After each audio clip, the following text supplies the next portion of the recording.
Do we have somebody who will be checking that link um, as more people try and hop on?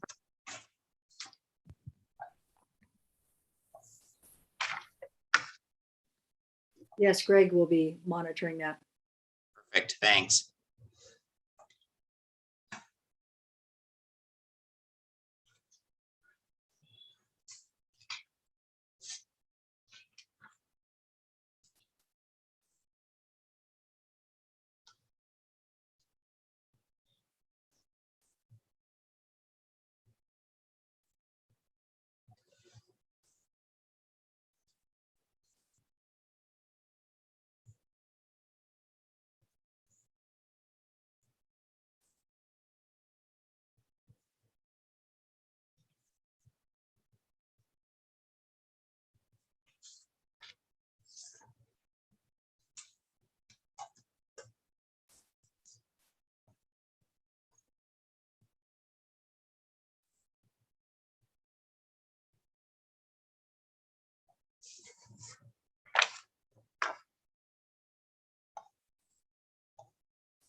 Seeing it's 6 o'clock, I would like an all clear from Greg Patton to make sure that the technology is working like we think it is before we continue on and gavel up. Yes, as far as I can tell, the live stream is working. I'm looking at it right now, so, Awesome. Thank you, Greg. I appreciate it very much. yep, you're welcome. So with that, at 6 o'clock, January 24th, 2022, I will call this meeting to order. It is a continuation of our regular business meeting, which we tabled midway through. So with that, I will begin with roll call. Ricardo, Here. Christy, Here. Bill, Here. Crystal, Here. Richard,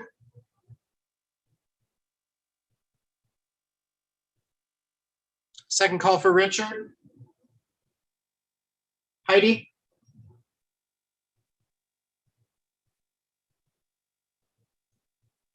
Heidi's here. thanks, Heidi. That gives us a quorum. And so if you would all join me in a flag salute and pledge of allegiance, I would appreciate it. I pledge allegiance to the flag The flag. of the United States of America and to the republic for which it stands, one nation, under God, indivisible, with liberty and justice for all.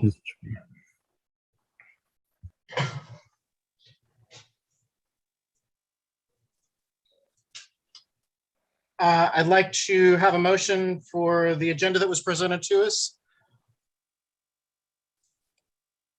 I'll move to accept the consent agenda. This is Heidi.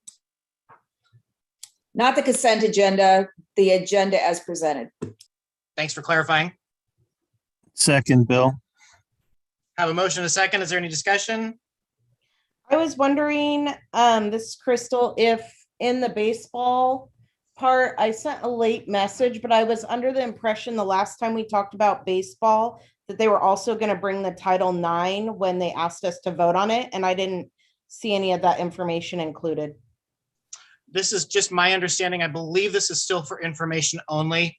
I don't believe Oh, we're okay. being asked for a decision tonight. I think this is probably just more fact finding with some of the return or back and forth that they've had with Linda about this. So I'm not prepared to take a vote on it tonight, and I don't think we're anywhere near that stage of the game yet. So Oh, okay, perfect. Thank you. Can I have Yep. a follow-up question on that topic, please? Who's the presenter for that? Linda will be doing presentation on the financials part of it. I'm not sure if Ginger, if you have anything to add to that, but okay. So I think most of the information is from Linda, and it's probably mostly housekeeping stuff. Okay.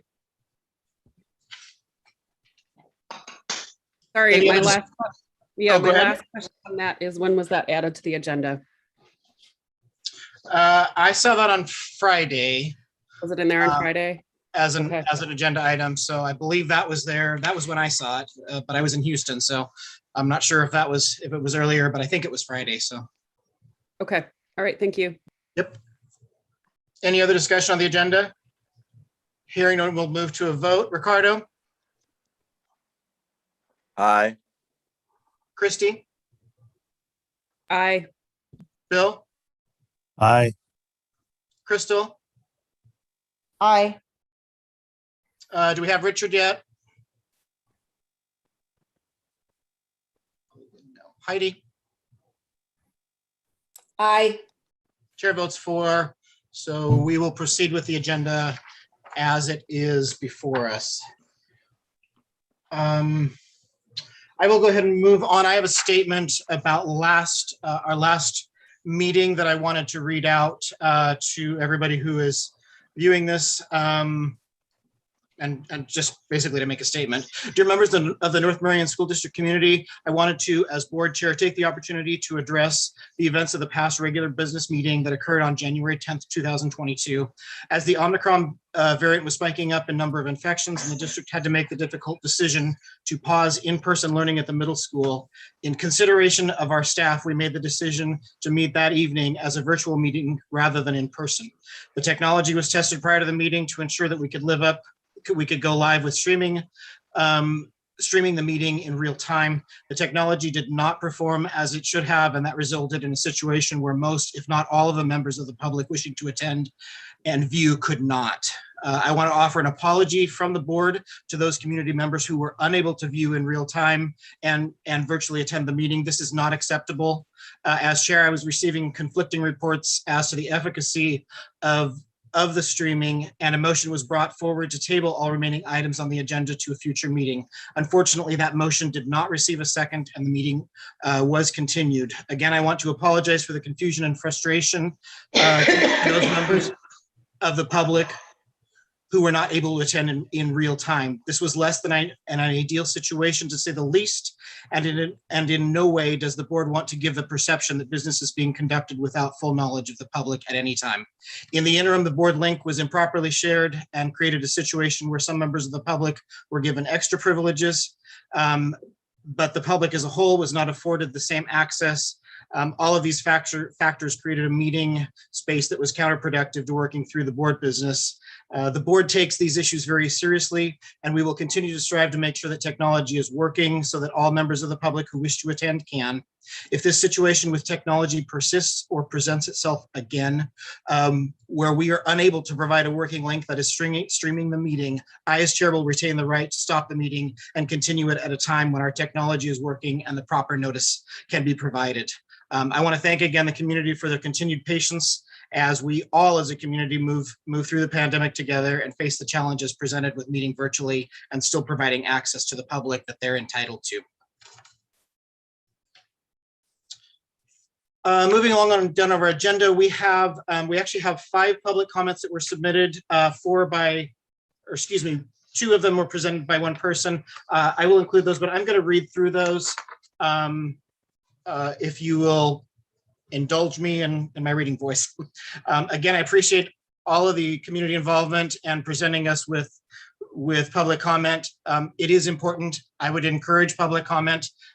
It's a good way to check what the board has on its radar and has in front of us. So I'll receive these, or I'll read these in an order received. So we have one that was received late to the last meeting. So it was received 1/10/22, 5:41 p.m.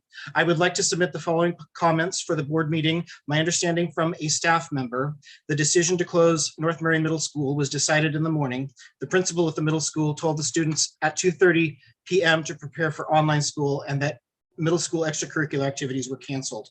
Why was the email to parents not sent until 4:30?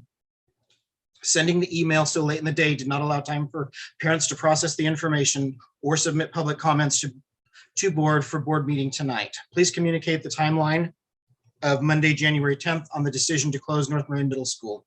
ODE and OHA announced last week new updated definitions for fully vaccinated, as well as the new quarantine guidance. Fully vaccinated means you must be up to date, boosted, or completed the primary series within the last 6 months or 2 months for Johnson & Johnson.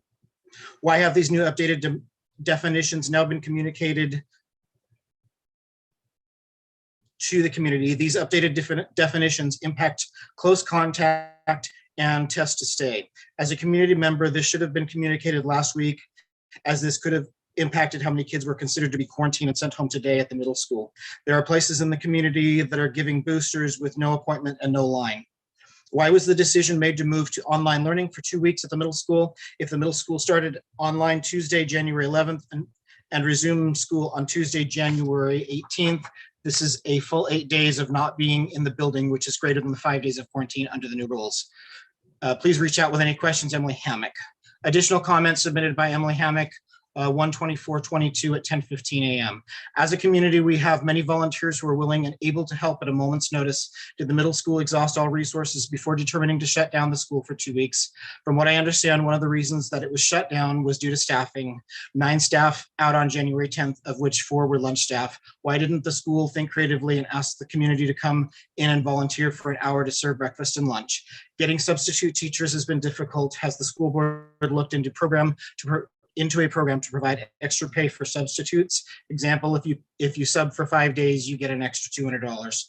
We as a school have been given federal COVID money. Isn't this an area that it could be used for? Breakfast and lunch service from 8 to 10 a.m. for middle school students during the shutdown.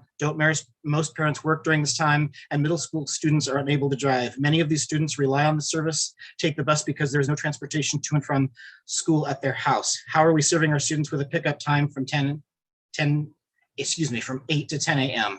And data suggests that the service for the last 2 weeks was not well attended, which means many students were without food. What happened to service at the parks in town? This would get kids out of the house walking to the parks. School board meetings going virtual. Why? Kids are going to school. Parents are attending extracurricular activities. Why are school board meetings now virtual? Seeing people's facial expressions live mean much more than watching a recording on a computer screen. This community wants to be involved, and no involvement when a meeting is virtual. Next comment received from Rosa Rodriguez. The subject is North Marion Middle School closure to temporary distance learning. This was received on 1/19/22 at 2:59. Good afternoon. Hi, my name is Rosa. I'm a mother of a 6th grader. I spoke to the secretary and to Jillian about a concern I have. They sort of send me along a track. I think the last person is you. My concern is I know that they are thinking and planning to open up the middle school on Monday. That being said, why didn't you guys close the district down? Did you guys take into consideration that these students have siblings in other schools? They are going home to their siblings in the middle school. I don't see how the spread can stop. In my opinion, this is not going to stop until all schools are closed down for a couple of weeks and a start fresh in all sight. We need to take care of our teachers as well, as they have family too and need to be healthy so they can teach our kids. Please keep this in mind. Please keep in mind, close down the district for 2 weeks. Thank you, Rosa Rodriguez. Next comment received from Julie Fowler. Public comments for board meeting received 1/23/22 at 5:32 p.m. I would like to submit the following comments for 1/24/22 school board meeting.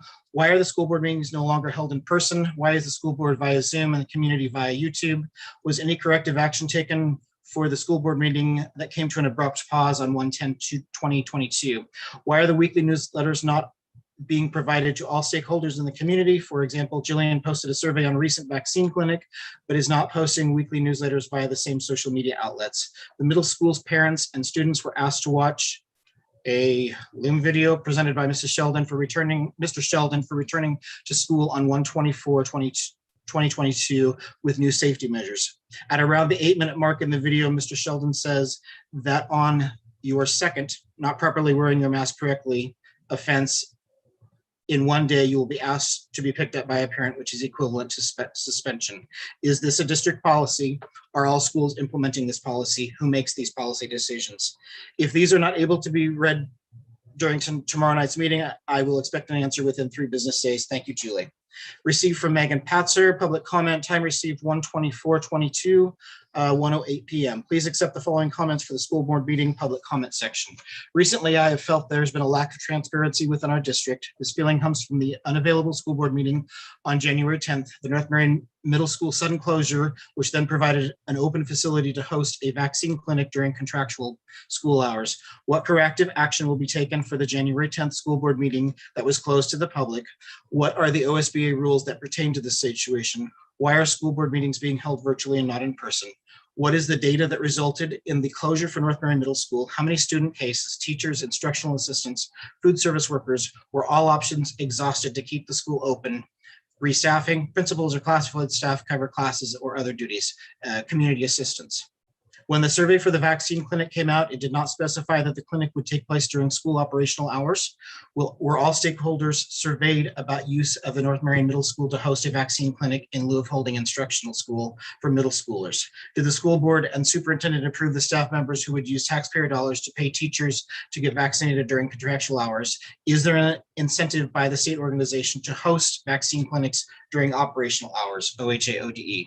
Friday, February 21st was supposed to be an independent school day for students. How many teachers were actually assigned to instructional material? Why middle school students had none?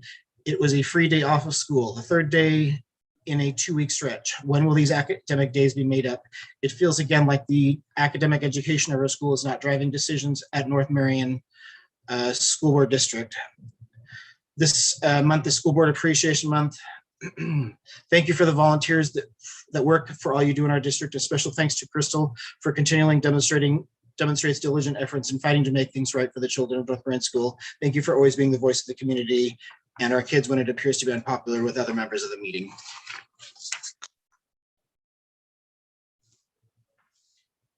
Alrighty, moving on to our agenda. That completes all the public comments. Again, I appreciate everybody who brought those forward. We are at the point, this is School Board Appreciation Month. I'm not going to say a whole lot other than I would just like to impress that all of the members here have a deeply vested interest in kids excelling at North Marion. We differ, we have differing ideas, different backgrounds, but that is the common thread among everybody who's on this board. And I really do appreciate, it's a thankless job at times. It's stressful. It's even more stressful with a pandemic going and all of the other things that the district has to deal with and we're having to deal with in terms of mandates and not knowing exactly how all the pieces are going to fit into place, sometimes on a daily basis. So I just want to impress upon those watching and to impress upon my board that I really do appreciate your service and all of the passion that you bring to that work. I will turn it over to Ime and Yadira if they are here to make a student presentation. Yep, I see. Hello, everyone. So yeah, student report. So for ASB, we've been doing pretty good so far. Unfortunately, we did have to postpone our dance. Postpone, not cancel. You know, we're still, you know, trying to get things back to how they were. We're still wanting to have our dance. So that was postponed, not canceled. Just wanted to clarify that. So we're working on that, picking a theme for that dance, trying to figure out the location, our spirit week for that. Something else that we are planning on doing as well is our student leadership conference. It's something that we usually do each year. Unfortunately, we didn't get to do it last year, but in the past 2 years, my freshman and sophomore year, it's a student conference where other ASBs, including North Marion and other schools within the Tri-Valley area, have come together to talk about leadership, what it means to be a leader in your school, and get different ideas for fundraisers and different events that you can do for your community.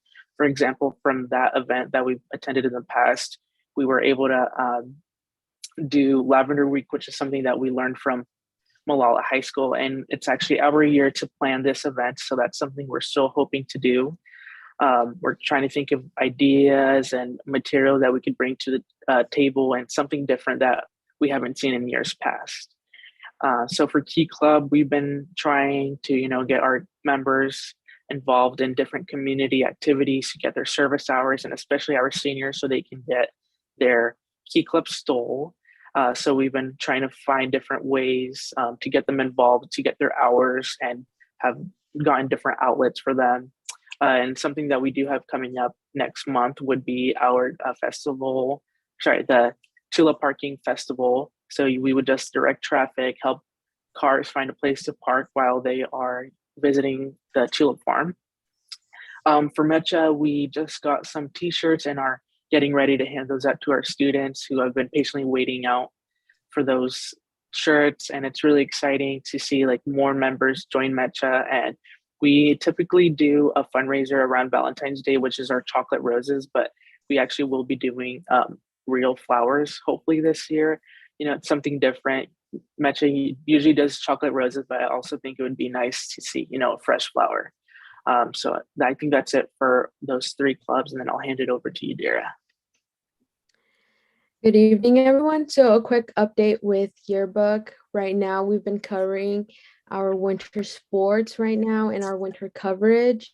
We've have been going over our fall pages, looking over the fall sports, our fall events such as Lavender Week, our Holiday Hope Week that we had a couple months ago. We've been going over that.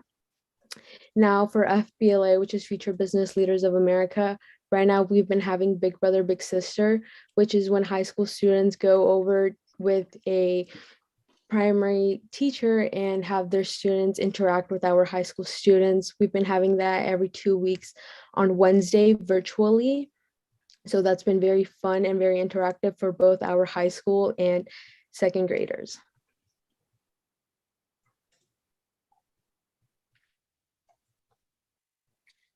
And Awesome. then finally, we Oh, want go to ahead. say Sorry. thank you. Sorry. We finally want to say thank you to every single one of you. We know how difficult it's been. And I know you guys have been working very hard for our school district. And we do truly appreciate all the work that you guys do. We do have something for you guys. And unfortunately, you know, we're doing virtual tonight, so we can't get that out to you today, but just look out for that. And then just to end, you know, like I said, thank you so much to all of you guys. And I know as ASB leaders and being in Key Club and all these other clubs, we've always, like, you know, told their members, you know, we need to represent our school district in a very good way. You know, watch the things that we post, things that we say, our actions. And I hope, you know, everyone in that district, including parents, teachers, school board members, we hold ourselves accountable for all of those things. We watch what we're doing because we want North Marion to be a great school. You know, we want North Marion to be a destination school, and I hope we all can uphold ourselves to the highest. And like you said, Glenn, earlier, you know, we have our differences. That's totally okay. But at the end of the day, we are a small community, and we all have to work together very closely to make sure that North Marion is the best place for teachers, students, community members, and for everyone. So thank you guys so much for your time. Thanks, Ime. Thanks, Yadira. I appreciate your time and coming and providing us some updates with what's going on and what is continuing to go on. So with that, we'll move on to number 2, section C, strategic planning group meeting update. Actually, I think I'm going to reorder that just a little bit. Christy and Bill, do either of you want to chime in on what you encountered on the evening that you attended? I'm kind of putting you on the spot because I didn't ask you. If not, I'll say a few words about what I encountered during the day session.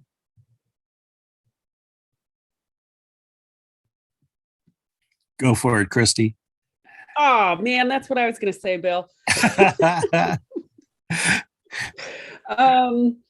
Well, we met on whatever the 18th, the evening of the 18th, where we worked through some questions set out by our facilitator about things like what are our strengths, what makes our school district unique, you know, and sort of long-term vision things of, you know, if we had to pick one thing to work on, what would that be? And some goals to go. So it was sort of a collaborative brainstorming day. And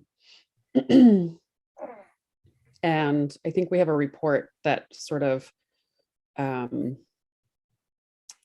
guess it will be similar to what we see in the focus group survey questions later, but still big picture of, you know, what are maybe our hopes and dreams, and what do we think we need to focus on the most. So that's about it. Any questions in particular? Not really. Did you have anything to add, Bill? No, just talking about the 3-year vision from those that were there, you know, and you know, potential ideas on strengths and weaknesses on how to achieve that vision. Well, thanks you guys for attending. I'm not going to steal anybody's thunder by going into details. I would just like to give a shout out to all of the folks who are meeting in that core group of strategic planning. We have staff, we have community members who are all generously giving of time and talent to provide input for a process to hopefully guide us for the next several years and provide a vision for what North Marion wants to become. So I'll leave it at that. And I don't have much prepared for 2D. In fact, I don't have anything prepared for 2D. So I'm going to ask that you guys have done your homework on all of that reading there. With that, we'll move along to item number 3 on the superintendent's report, and I'll turn it over to Ginger for a bit. Thank you, everyone. Yes, we wanted to share with you that we're at the stage now where we're going to be collecting information from everybody we can get hold of. And we're in the process of starting to send out surveys. A link will be posted on the website this week for everyone to participate. It's going out in multiple languages. It's being accessed by a variety of means and methods. Having our interpreters call homes. We're having reaching out to families that don't access the internet very often or at all in order to gather as much information as possible. Very similar to our student investment in Calc work that we did in the fall. And these are some of the questions, so you can have a preview of what they look like. So be looking for that link, look for it on the website. We'll be promoting it. It'll be several social media platforms. And kind of in the spirit of what I may said, or you may said a little while ago, that we are a community and there are lots of different opinions, but we all have a goal of making this district special. So we're going to need everyone's help to do that. So look for that. And let's see, the next steps would be working on a values statement and some goals based on the input. So we'll look at the input first and see what it tells us. And the group, the strategic planning committee, the large group, will be meeting on February 8th to go over that. That's our next meeting. And then the board will be meeting in the evening to do their part, looking at what everyone said. Okay, let's see, research on student leader board member policy. I'm working with school districts that currently have student leaders on their boards to look at their policies that they implemented and how that fits in, how it adjusts, how you adjust your board membership to include a student. And I'm waiting to hear back from Sue Reiki from Tiger Tualatin. They're one of the first, the policies that I've seen so far have because they're from districts that have multiple high schools, there's a representative from each high school. In our case, it would just be one high school. So they're a little different. Looking at it a little closer before I bring them forward for the board to consider. Hopefully I will have that for you next month to review. Let's see. Diane found some nice, interesting format that Beaverton School District uses. Of course, Beaverton is a massive school district, a lot like Salem Kaiser. And the larger the district, they seem to have, instead of one student board member, they have student advisory committees. So that's something we might want to consider as well, where we can get students from different school levels involved. That would be fun. So I'll be sharing that with you as well. Let's see. We didn't have a chance to really announce that the budget committee position 7 is open. So please look at the website to get information about that, or contact Diane or Linda for more information about the budget committee. Next month, given the technical difficulties that we experienced last time, we've decided to change the format and use Zoom webinar instead of Zoom meeting, which will allow everyone to attend the same meeting. Some of the people who are participating in the board meeting will be panelists, and the people who are wanting to attend virtually when we're, if they can't come in person, then we'll be able to be in person and have an online place for them to join. And also we can be online at the same time. So it'll be like a hybrid. And Zoom webinars, easier for that platform than trying to use a third-party live stream service that sometimes works, and as we found out, sometimes does not. So we're looking forward to that change next month, and looking forward to being in person next month. Let's see. I want to make sure I don't forget. As far as things that are happening, there's a lot of things going around as we're trying to address the staffing shortage. We still have many positions that aren't filled yet. We've reworded them. We've tried to make it more appealing as much as we can. And we are wondering, there are some districts that are able to offer large sums of money to entice people to come. We thought that would be really nice, but we kind of wondered how that was possible. And I did a little research on ESSER funds, the federal funds. So I want to let everyone know that according to the ODE district allocation website for ESSER funds, North Marion School District for the first ESSER received as it's posted, $262,000. Whereas the Woodburn School District received $2,407,000. Westland Wilsonville got almost $500,000, and Cam Beach School District got almost $600,000. So yes, there's a lot of federal money, but that doesn't mean that we get it. So other districts seem to be giving that. Now that's nothing compared to ESSER 3. That's the most recent federal allocation. The North Marion School District did have allocated. It's not spent all at the same time, but it have allocated a little over $2 million.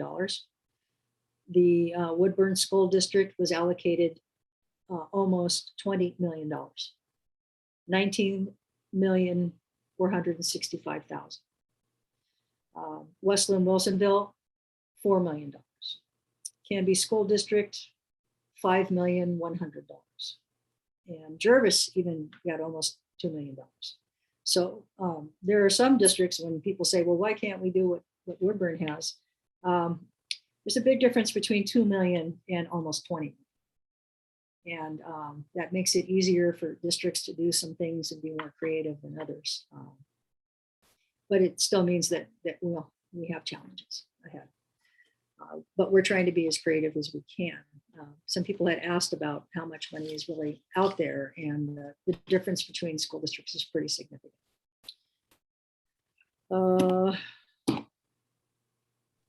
Ginger, can I ask a question about Certainly. that? Yeah. Can you, do you know why the allocation is different? Is it per student or? Yes, it's weighted. It's federal funds, so they use the federal weighting. So depending on the number of students that you have that are in migrant education, that are in special education, that are in poverty, title programs, those weightings mean that for every student that you have that is eligible for services in those programs, you get additional funds. So in those districts, they have significantly more students than we do that, one, and two, that are in that program as well, higher percentage. Therefore, they receive significantly more money. Their enrollment numbers are significantly higher than ours. We've been on a decline for the last 5 years. We're down about 250, 260 students. And even, COVID, there was a bit of a hit, but even before that, the trend is downward. The projections for trends for enrollment are continuing downward. And these funds that I'm talking about are federal funds, and they're one-time funds. They're not general fund funds. So as far as the general fund is concerned, we're having less and less every year allocated to us. But the amount that we're allocated per student has been higher, so it's kind of balanced out a little bit. Linda is the expert on that. I'll let her explain that when we get into budget conversations later on. But we're challenged due to declining enrollment and federal or state funds are going to be a bit challenging coming up. But I wanted everyone to understand that those bonuses that people are offered and the more money that's available, not every school district has the opportunity to do that. Let's see. Okay, thank you. All right, well, that's it that I have for now.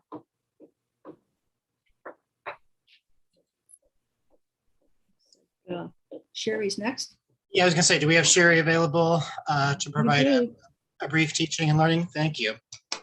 This will be very, very brief. We plan to bring a formal request or recommendation to the board on February 14th for new Spanish instructional materials. So we have been working really since last June to review all the state approved materials, look at all the state scoring for those materials.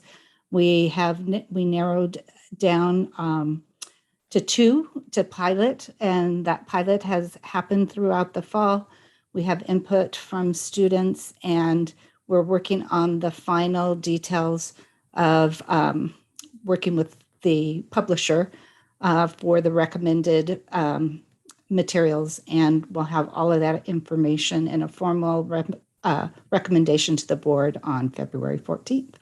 It's been a very, very long time since we have been able to adopt new instructional materials for Spanish. So we've really wanted to take our time and do it right.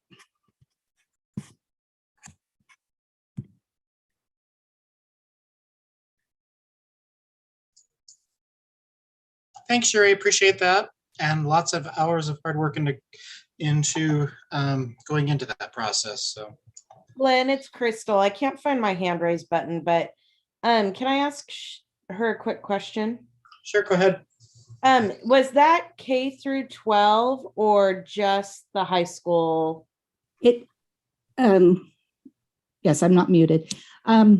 Crystal, this is just for Spanish 1, 2, and 3. We In the high do school? offer Spanish 1 at the middle school and the high school, and then it's mostly at the high school. So Okay, spans middle and high.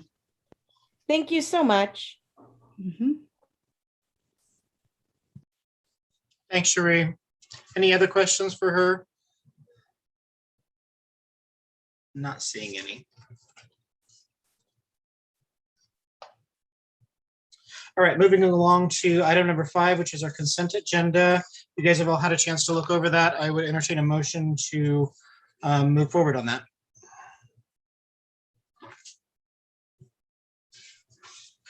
It's Crystal, and I would make a motion that we accept the consent agenda as presented. Bill sec. Have a motion and a second. Is there any discussion?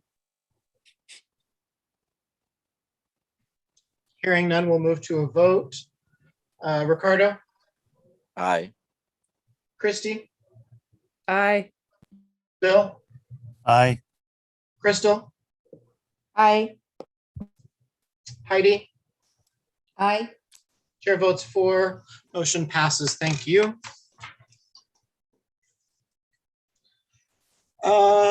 Looks like we are probably ready for Linda, if that's correct.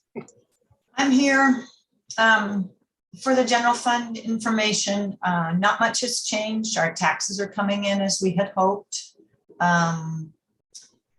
We are in negotiations for the 21-22 school year with the license. So the salaries and benefits information that is presented and has been on a monthly basis is definitely going to change when and if we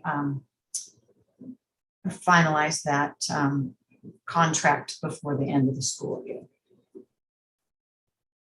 The baseball information, I didn't realize it said funding request. What I have put together with the help of Randy Brock and Mark Sundquist is just some information regarding the baseball lighting project. And some of this you saw back in June when Glenn Elliott had put something together.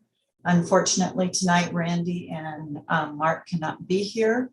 So this information is just basically saying, you know, what they'd like to do is do this project and replace the field lights. but we have added information regarding where we're at, where we've been, and what we could do. So our current status in the summer of 2020, we had lots of failures. We had fires. Since we've cut the trees down that were along those lines so that we can't have that again. Cross arms are broken and deteriorated.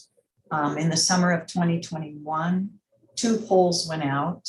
We fixed the wiring and the breakers. And then during the state tournament last year, 2 more poles went out with the lights on them. And those repairs have not been completed. So one of the biggest problems we have is that our boxes with the breakers are up at the top of the poles. So if a breaker breaks, we can't go fix it like you can at home, like in your electrical box. We need a lift to get up there, blah, blah, blah. So a couple of the things that Mark and Randy have talked about is maybe some of these options.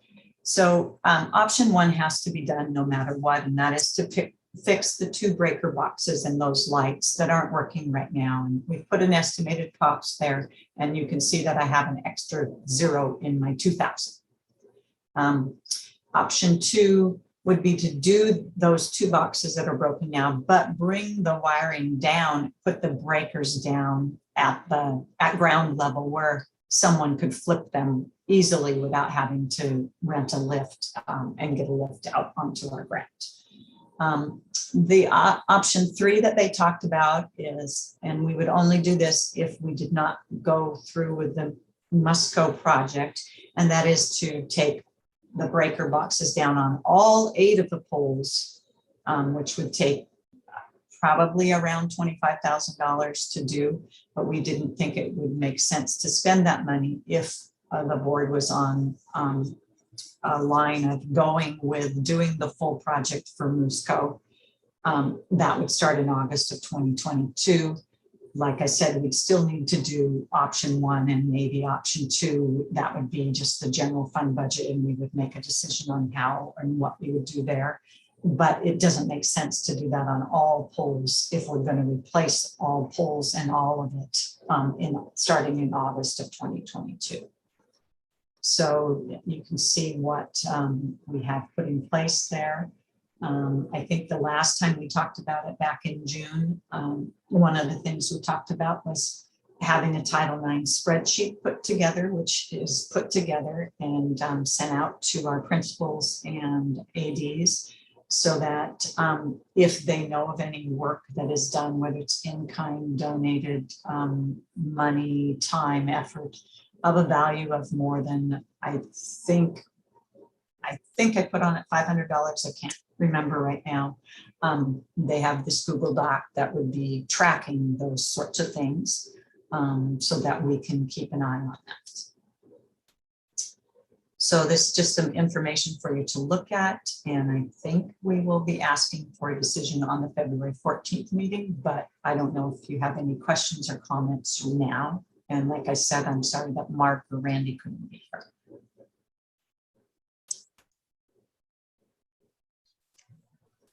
Thanks, Linda. It looks like we have a question from Crystal. I'll let Christy go first. She'll probably ask the same thing I was going to ask. God, I knew I should have waited to raise my hand. Okay, so I guess I have a couple questions. One, the spreadsheet for Title IX reporting, how do we get reports to overview that to inform our decision here? Maybe I'll just let you answer and then ask a follow-up. Yeah, that it was just built in January, so there's nothing on it right now. So we're going to start as of now and move forward. I would think that we could report back. I don't know if it would be a quarterly or a yearly basis. I'm not really sure what the look of it should be or could be when we report to the board. Okay. So are you asking for inputs on how that should happen, or how will that decision get made, I guess? I guess that's up to you guys, how often you would want to see it. I don't see a lot happening every week or every month. It might be, maybe the auction does something and they give money to volleyball, or they give money to the middle school, I can't think of just girls basketball, which seems odd, but I can't see this being something that we have a lot to add to the spreadsheet on a weekly or monthly basis. I can see it happening sporadically. Right. So you guys, when you would want to report, I just don't know. Right. Okay, so I guess then my next question would be on option 3, it says that, this work would be done if the project is not approved. My understanding that even option 3 would be significant funding that would need to come to the board for approval as well. Is that not correct? No, that's not correct. That would only be about 25,000, and that's not within the realm of what we have to bring to the board. Okay, so the 25,000 would be for all 8 poles. We're just saying, if you don't want to go with the must-go project, that is what we're thinking our option would be. And all of the money allocations on here, would they be reported on the Title IX compliance, or is that the compliance tracker that you've made is only for donations? No, it would be for anything. So, well, that I have to look into. I think Ginger needs to look into with our lawyer.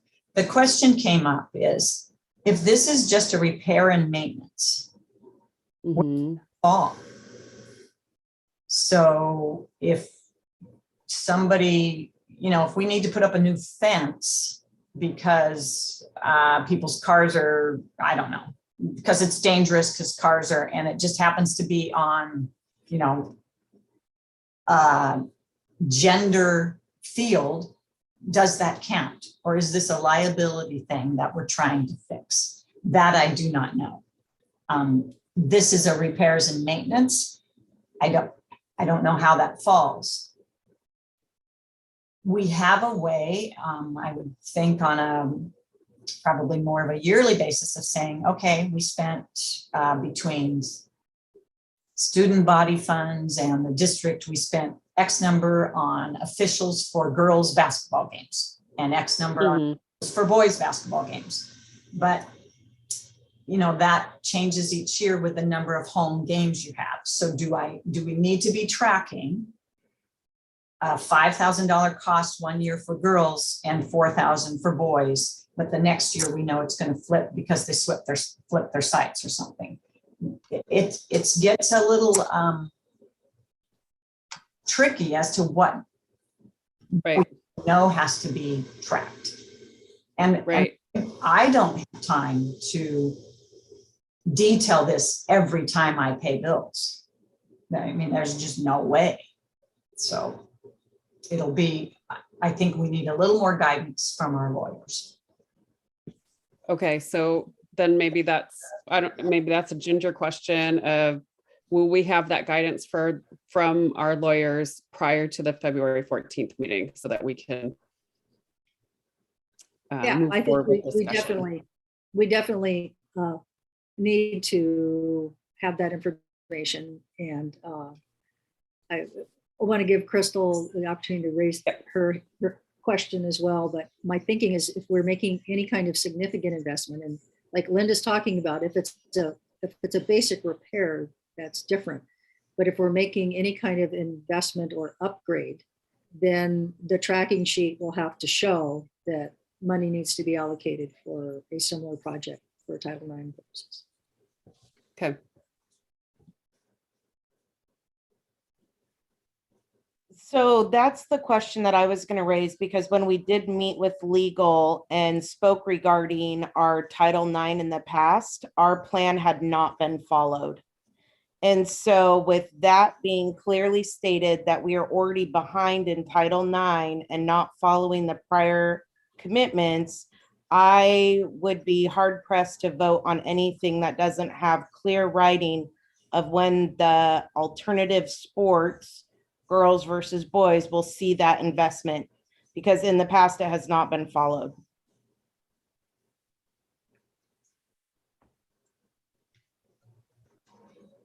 Yes, that's our goal in going through this process, is to make sure that that's in place now, moving forward.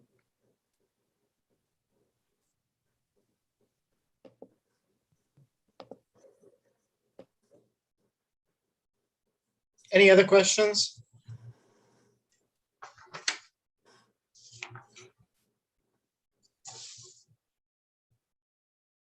Hearing none, I guess we'll move along in the agenda to our OSBA policy, second reading and adoption. I'm supposed to be the presenter, but I'm going to defer to Ginger on a bunch of this. So, All right, well, we have many to look at. They've been on the agenda since November, so they've been available to review. We did receive some comments and made some changes based on the comments. There are a few that I want to pull out that we had conversations about. Student conduct, I think, was the one that Crystal brought up about oversight when students are not on campus, and making sure that we had tried to find a bright line there for when, and is there a way in which we could write the policy that didn't have as much impact on students for their off-campus decisions and being held accountable for them on campus, given some things that have happened in the past that have been very, very hard on all of us. And we know that either policy that we choose, the language that's in there is the recommended language from OSBA, and the board could decide to remove some of that language, but it doesn't remove the liability for that, according to the attorneys. And the reason why that language accountability is until a student arrives at home is because, according to case law, districts are responsible until the student arrives at home. Why? I do not know, but they are. So with that in mind, choosing either student conduct policy, JFC version 1 or version 2 would be an appropriate thing to do. And if the board is ready to make that decision, I'd start there, because that was something that you had a key interest in. Most of the rest of these are related to legal changes due to updates due to ORS revisions or OAR revisions. So, but that was one of interest. So let's talk about the student conduct. Can we pull that up, please? Then if that's, I'm a little confused because we seem to be, I just was, before we start this policy thing tonight, can we talk about how we're going to approach all these policies? Because, I do have comments on previous policies too. Mm-hmm. I just was wondering, are we going to go 1 through 27? Are we going to just skip around, or? Well, we have the option of starting with 1 and working our way through, and that would be fine with me as well. And when we get to 11 through 15, there's a corresponding one, set. You can see that the root of each one is connected to the others, because some apply to students and some apply to staff, and they're just written so that the language appears in both and it's consistent. So we don't have to, the ones down at the bottom, are automatically adopted if you're adopting the policies up there, 24 through 27. But yes, we can start with number 1 and work our way through whatever the board wants to do. I have one more hand raised. Crystal, did you have a question regarding student conduct, or was it a general comment about how we're going to police? I would say mine was about the student conduct, that I did want to look at both of those side by side. And the comment on that was, I Can we get. pull that up, please, so everybody can see what we're talking about? Can we pull up the policy? Well, Heidi, I was gonna say, if you wanted to start at the top, Heidi, and work our way down, I was fine with that if we bounced through them. It's whatever you guys want to do. I have read over each one of these, and my main concern was the student conduct one. But Heidi, I'll support you in what you decide.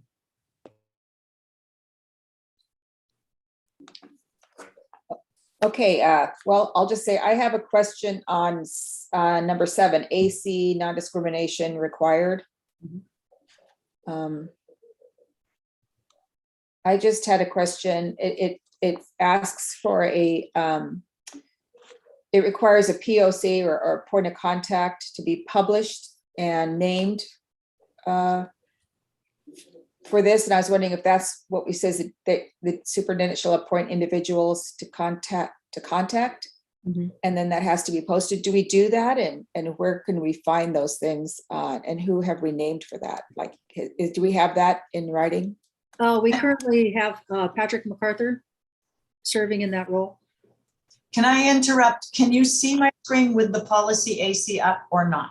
Yes, we can. Yes, Linda. All right, thank you.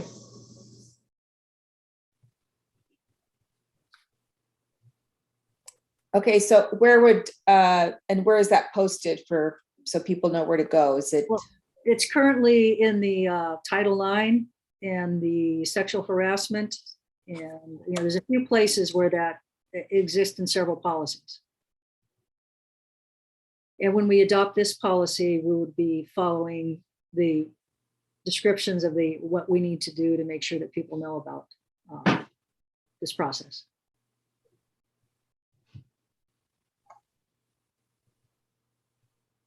So when we say, I'm sorry, just to be clear, when it says the district will publish complaint procedures, you're saying that where that's published is in the policy itself, other policies? Well, it's like KL, the public complaint procedure, and KLAR. They're on the website with the other policies. Okay, so it's not like in a building or in handbooks or? It can be. It can be in the staff room, in the main office. When we put it on the website, it wouldn't just be buried in the policy section. It would say, if you have a discrimination complaint, click on this link. Equal opportunity employer, for information about that, click on this link.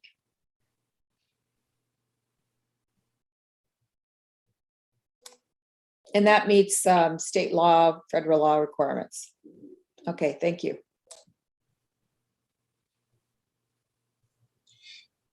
Diane, point of order, do you need a motion on each one of these individually, or can we motion several at a time? What makes your life easier?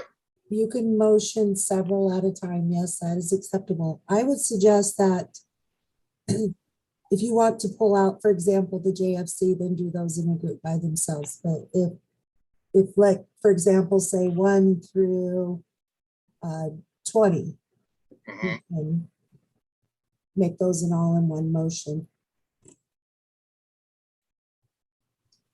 Thanks, Diane.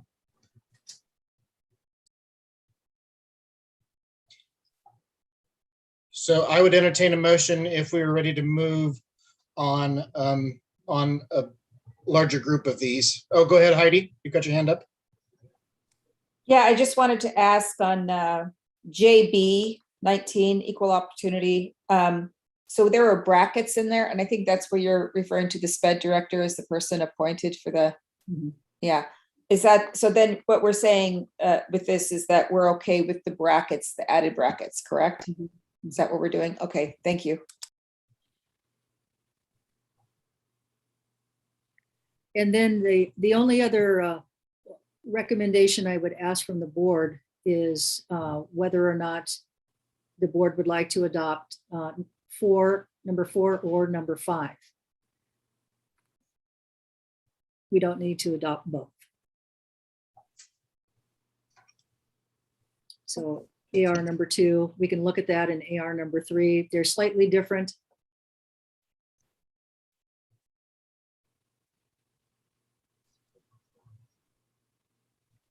this is the one, is it AR number 1? This describes the procedure, but AR number 2 and AR number 3 are when someone wants to challenge the adoption or a portion of the adoption.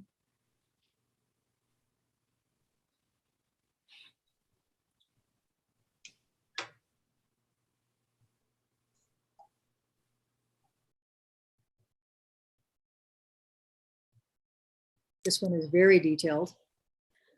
I'll just comment that I found them all to be complementary to each other and supporting. And I thought that they all went together well. That's Okay. my input. That works for me as well. But if you had a preference for one over the other, that would work.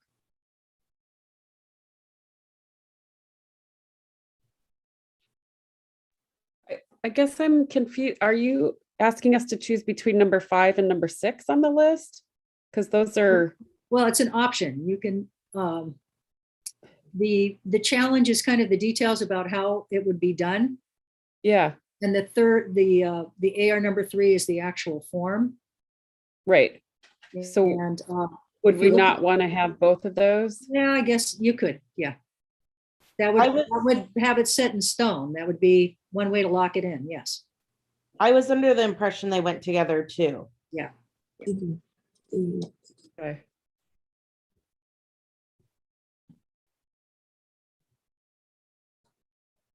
I guess I like that there's a specific form way for somebody to facilitate the process written out. So I would think that that's beneficial. Okay, let's keep all 3 then. I could entertain a motion. I'd like to make a motion to accept for reading and adoption, or second reading or third reading, wherever we're on right now, and adoption of numbers 1 through 20 of the policies listed on our agenda.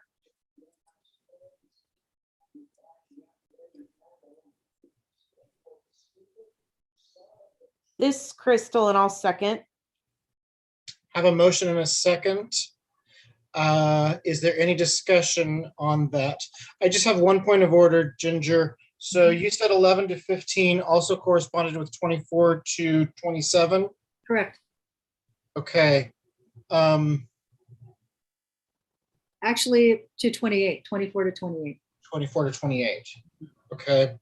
We can do that in a separate motion, but I just wanted to make sure that we were keeping things clear. So with that, so we will be voting on, unless there's more discussion, we'll be voting. Okay, can I amend my motion, or how, I get lost here when we do this? You can absolutely amend your motion. Okay, can I amend my motion? Sure. All right. I propose that we adopt first reading and adoption numbers 1 through 20 listed on the agenda, and numbers 24 through 28.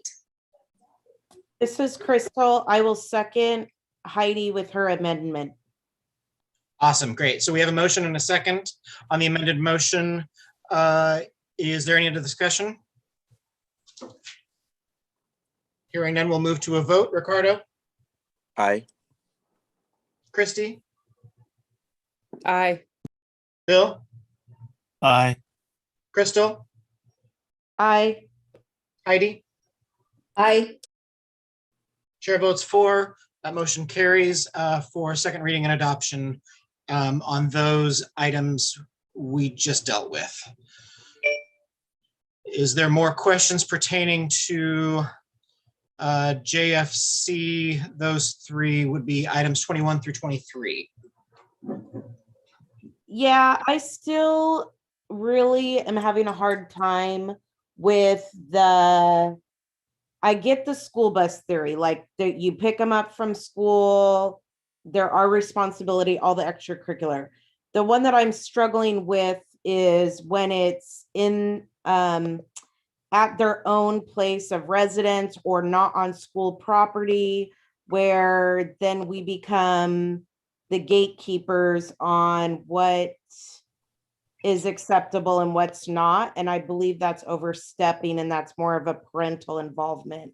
So I'm looking at JFC, the second version. And it says students are subject to discipline for conduct while traveling to and from school, at the bus stop, at school-sponsored events, while at other schools in the district, and while off campus, whenever such conduct causes a substantial or material disruption of the educational environment. And that's where I'm really struggling to support this, is it's like, whenever we decide, then that is what's decided. And I really feel like that needs some clarity around it.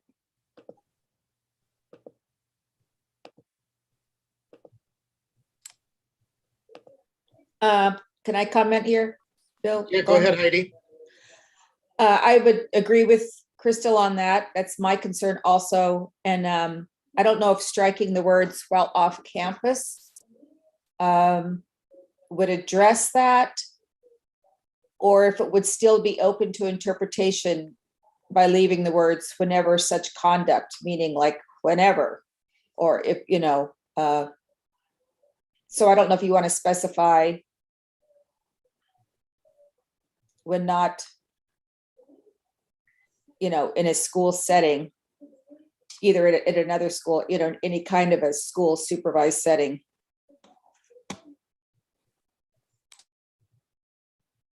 Go ahead, Christy, you had your hand up. Yeah, I mean, I think the point of that statement is that it doesn't matter where the instance happens, if it's causing an unsafe environment for someone in this to attend school, then that's, you know, it doesn't matter if it's at the school bus stop or wherever it happens, if it's causing a situation where it's unsafe for another student to attend. That doesn't matter the location. Yeah, so is that covered under our menacing, bullying, cyberbullying then? Or could we say if somebody tweets something that makes another person feel unsafe, you know, are we going to start monitoring tweets, people or whatever they do now, you know, after school hours in someone's home? That's the area that I'm afraid of us getting into. Yeah, and that's my concern, Heidi. This Crystal, it's not so much that, it's because then we become a gatekeeper on that after school hours and what everybody's doing in their own private homes and on that. And I feel like we have another policy that covers that in cyberbullying. So I really feel uncomfortable with us having just whenever we decide, whoever gets to put that into place, which is what has gotten us in trouble in the past. I'm just wondering how like a threat to the school would fall under that. Would that fall under the harassment policy? I'm not sure. Well, and I feel like if you want to call out like a threat and add that to it, but it shouldn't be like whenever we decide that there's an issue, because then you're especially in a private home, because then the police department should be involved. Well, the version 2 specifically, number 4, threats of violence or harm.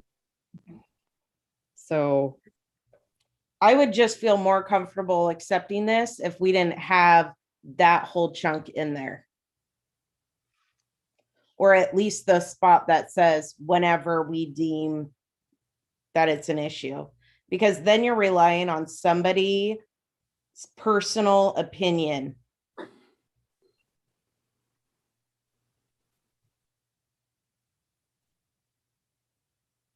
I mean, I'm more than welcome to table this till next work session till we can figure it out, like the detail of it.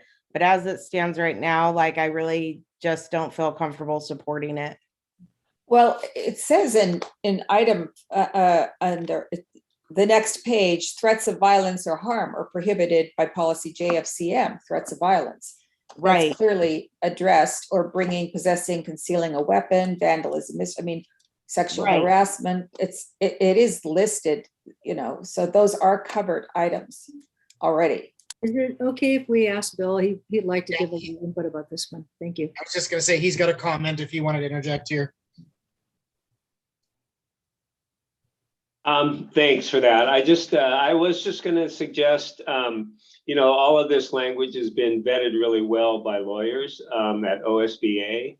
And when we do get into these types of situations in schools, it's pretty regular for us to actually consult with our lawyers too about where those lines are. So it's when in terms of how we actually use something like this at school, it's not just we don't use our opinion. We always consult, when some of those close calls with our legal before we move to kind of really find out what the rights of the kids are and not.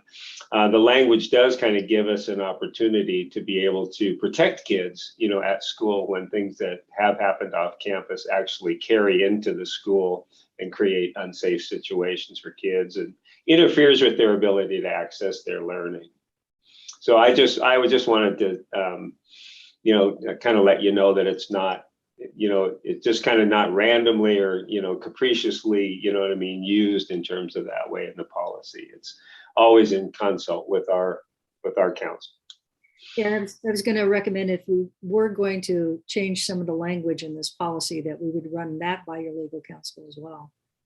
Well, yeah, I agree with that. And considering that this policy has been used in a different way than Bill has mentioned in the past, which is, I think, ultimately the concern of some of us. But our Bill on the school board has his hand raised. Yeah, thanks, Bill Rhodes, for the comments. I appreciate it. Go ahead, Bill. I'll take the other side and say that the language here, add on, or well, maybe not add on, but alter Bill's statement saying that this language that's being used here is not just from lawyers, but it's also the language used by federal courts in several decisions and precedents is set in this particular language in the United States and backed up by the Supreme Court. If we have an issue that's being, to my mind, what's being addressed here, then what needs to happen is training for those building administrators by our legal counsel and state legal people, which, by the way, our current lawyer at GHR is one of the best in the state, and that training can occur, and so that it goes on. And then, as Bill pointed out, we do consult with our lawyers on these things, but this is the language done by the federal courts, backed by the Supreme Court, and should remain so.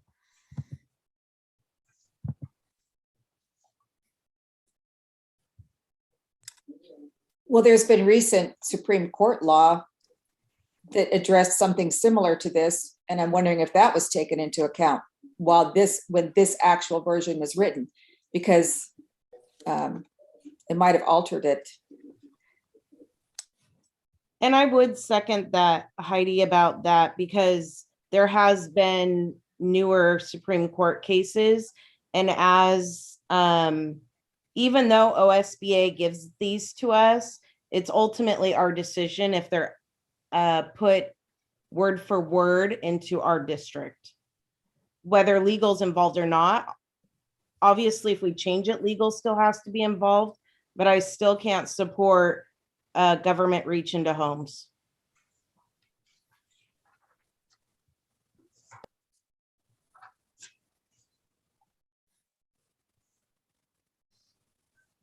Any other comments? Is anybody prepared to either offer a motion to table or continue this later, or offer a motion to move forward with this or with other language?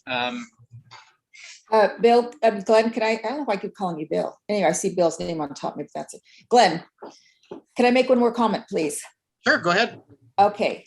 The reason we have policies is to give clear guidance to our administrators and others. So when things happen on a kind of in a quick way, when decisions are having to be made, you can't always call the lawyer. And that's why we have the policy, so that they can make these decisions. So, I mean, we talk about, well, you could consult the lawyers, you consult our legal, but that doesn't always happen.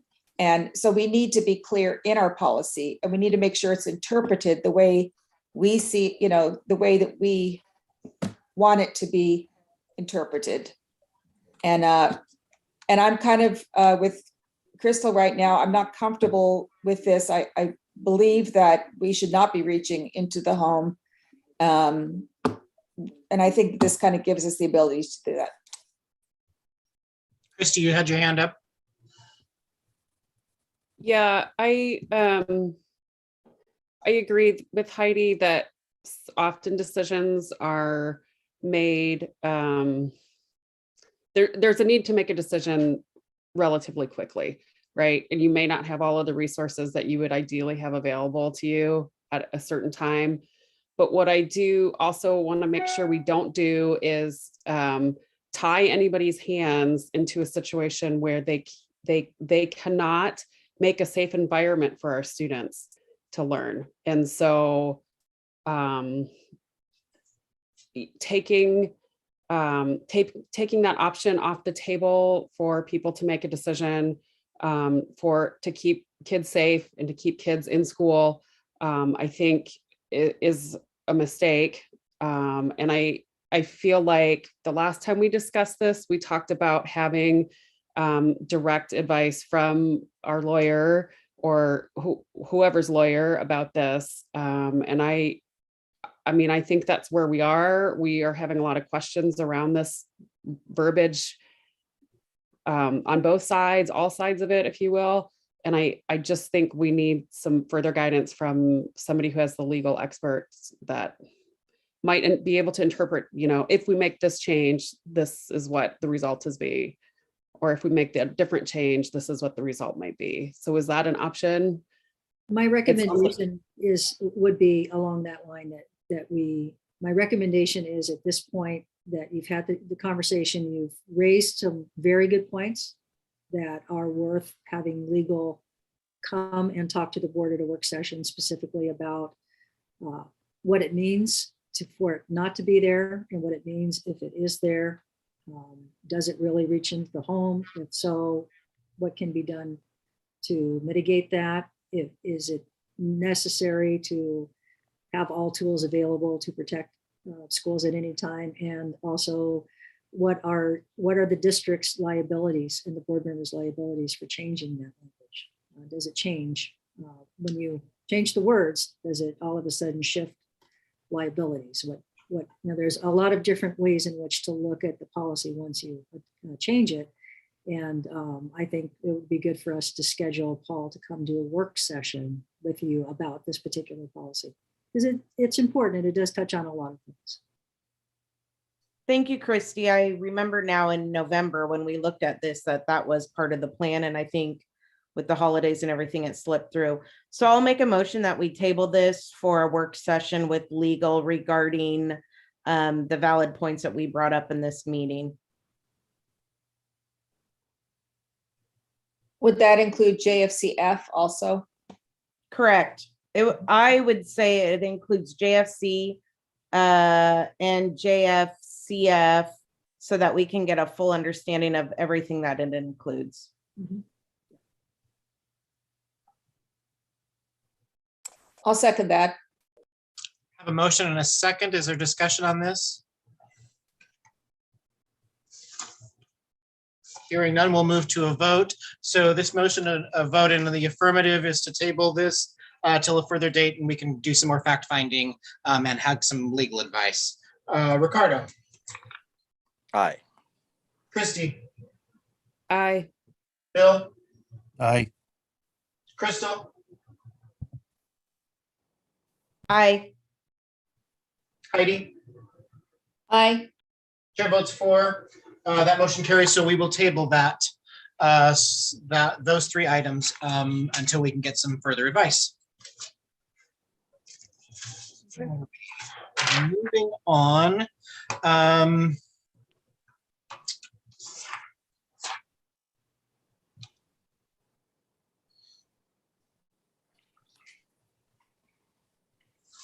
That's it for now.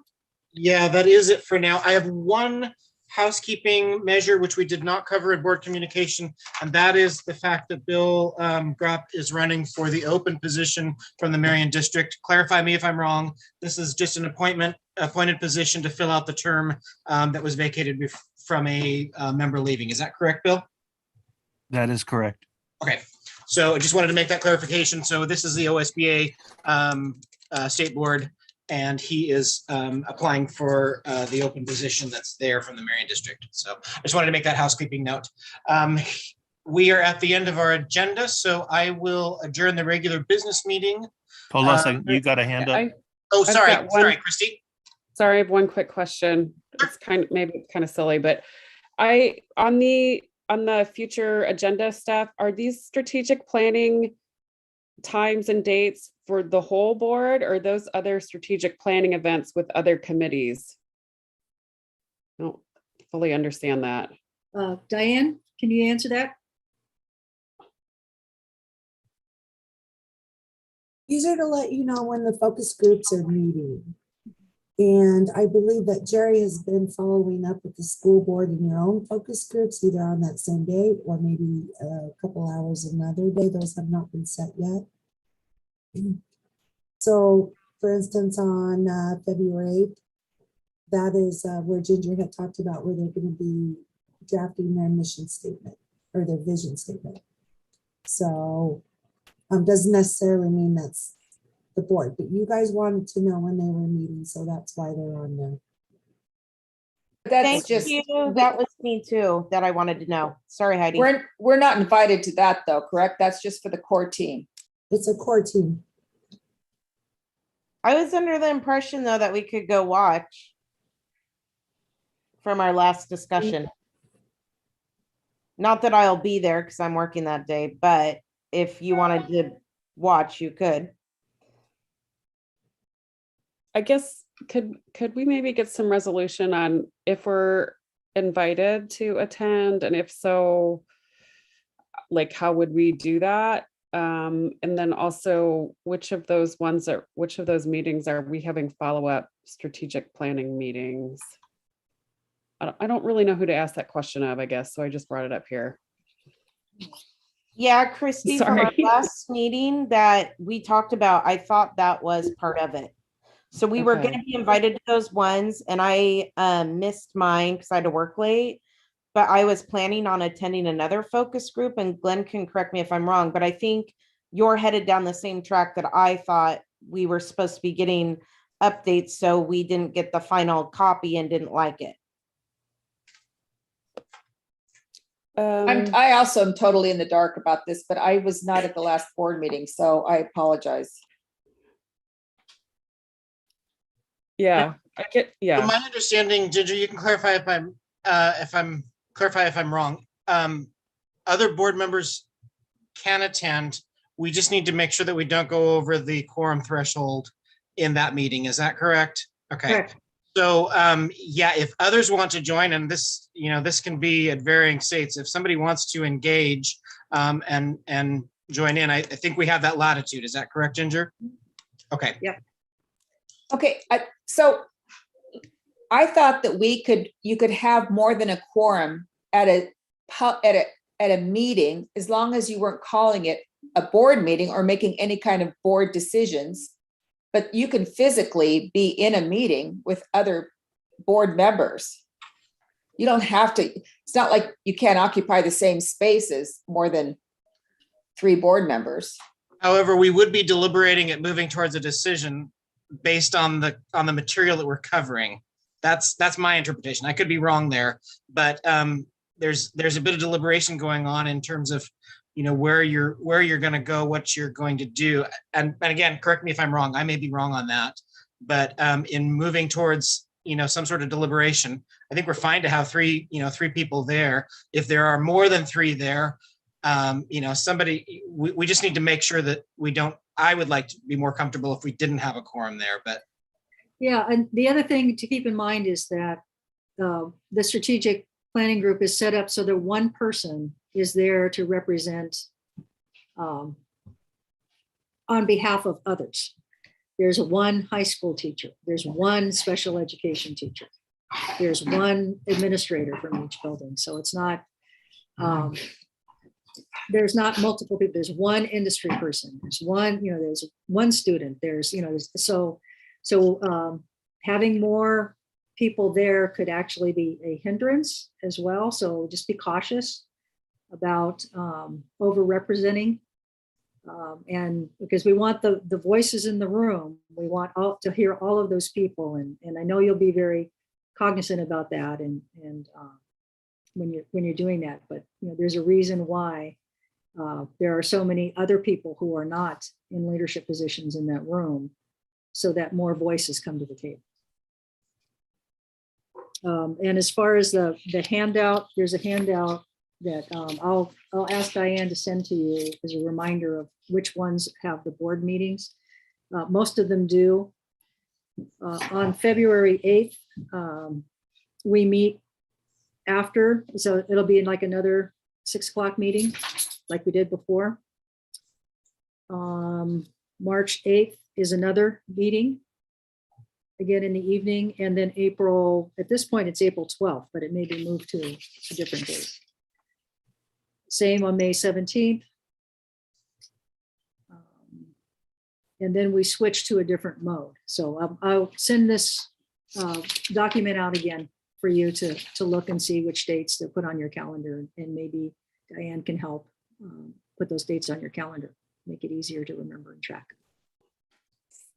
So I have one more question, and I'm not trying to make this meeting go excessively long. I'm sorry, I'm very confused. If the strategic planning meeting on February 8th is going from 1:30 to 5:30, and then we're meeting directly after that, are we getting like an outbrief from what has just happened, or what am I going to bring to the table? Like what is going to be prepared so that I can bring my best thoughts and my best work to the table if the meeting is happening immediately beforehand and I don't have any preparation for that?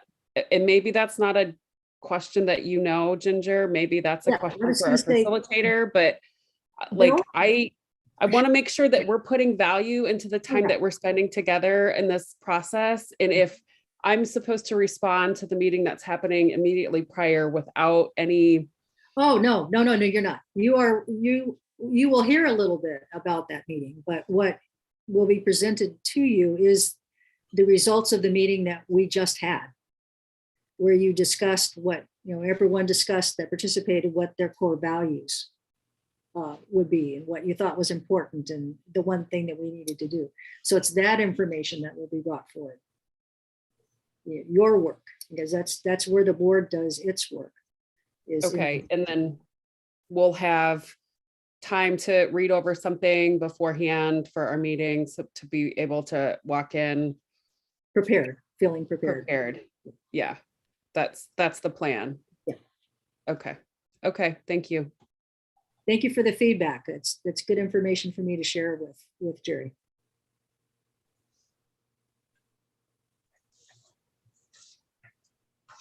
All right, anybody else have anything else they need to add?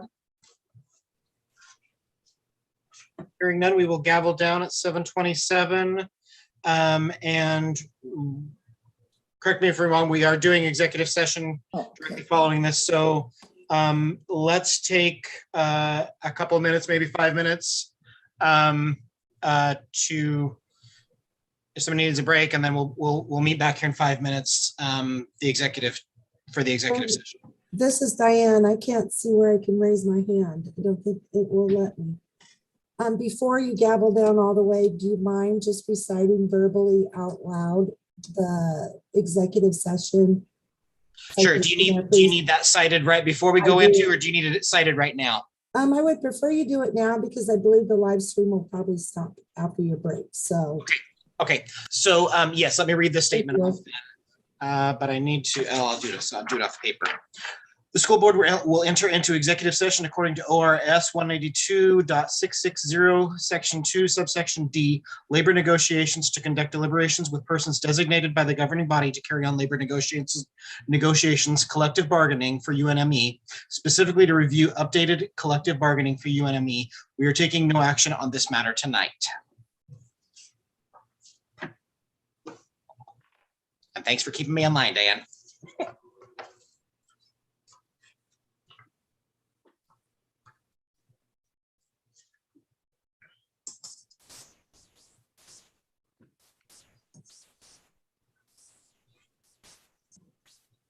Okay, has the